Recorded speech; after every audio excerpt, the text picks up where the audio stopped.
daming pera ngayon ah. Siyempre! Napulot lang namin to. Pero yan. Ah, tanduay pa talaga.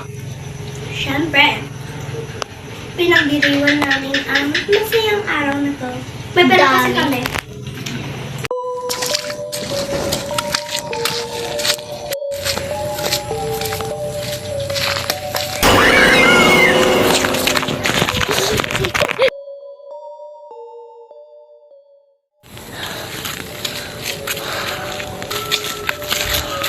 Nakakatakot eh. Greg, narinig mo yung parang lumagapak kanina? Oo, ako kasi yun. Ang lalaki ng mga bunganga niyo kanina. Ano palang ginagawa niyo? Aray, bakit mo naman? Wala naman akong ginawa sa'yo, di ba? Ikaw rin!